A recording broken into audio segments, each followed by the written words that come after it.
New report on the Pentagon's classified document leak. The Washington Post has an exclusive interview with a teen who says the man behind the leak worked as a military base and posted the documents in an online chat group. Martha Raddatz has the latest. Stunning details. The Washington Post interview with a teenager who says he was a member of the Discord server group where the sensitive documents were first shared. First found out that these were made public. It felt like my heart was beating out of its chest. I could not believe that this was happening.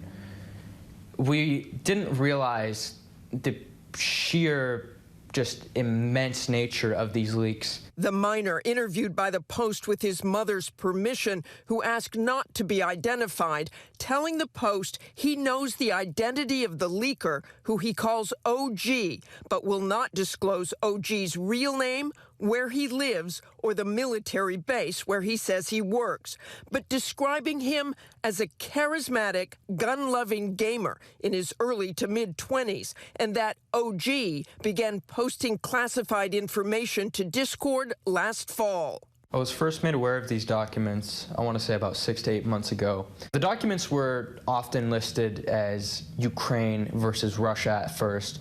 However, it slowly spiraled into just intelligence about everything. The teenager says he joined the invite-only Discord group of roughly 24 members, some from foreign countries, at the start of the pandemic, and told Post reporter Shane Harris he's read hundreds of classified documents posted by the group's leader. This individual OG was apparently sharing this classified information, which was illegal after all, and he appeared to understand that, to prove a point, to prove that he could, to impress the people around him, kind of almost like an ego trip. He wasn't acting as a whistleblower. He was trying to impress his friends. He appeared to think that they needed to know things that ordinary people didn't, that he enjoyed telling them about secrets and things that he knew that ordinary people did not. That information eventually making its way to other Discord groups with thousands of users, causing a global diplomatic fallout since becoming public,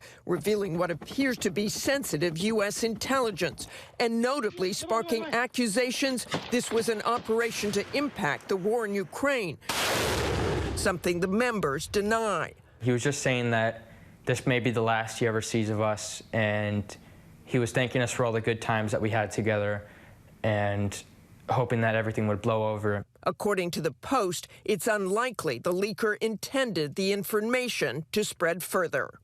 The Post also describes a video they say that the teenager says is OG. The man says the Post is at a shooting range. They say he yells a series of racial and anti-Semitic slurs into the camera, then fires several rounds at a target. The teenager also says, as yet, he has not been contacted by federal authorities. Diane? All right, Chief Global Affairs Correspondent Martha Raddatz, thank you.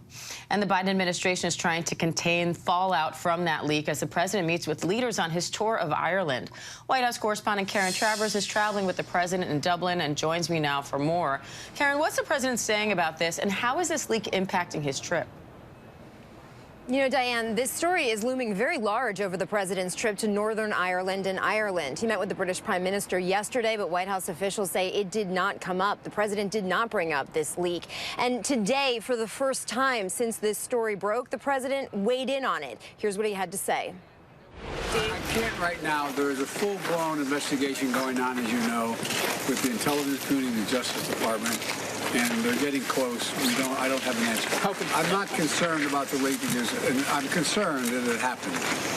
But there's nothing contemporaneous that I'm aware of that is of great consequence. And three important things there, Diane, in that very short answer from the president. One, he's continuing to say we're not going to comment on this because of that investigation by the Justice Department. Two, he's signaling that the government seems to be getting closer to determining who it was that did this leak. And three, he's saying that this information that was posted online is from a couple of weeks ago and isn't relevant to what's happening right now, presumably talking about the war in Ukraine. All right, Karen Travers in Dublin, thank you.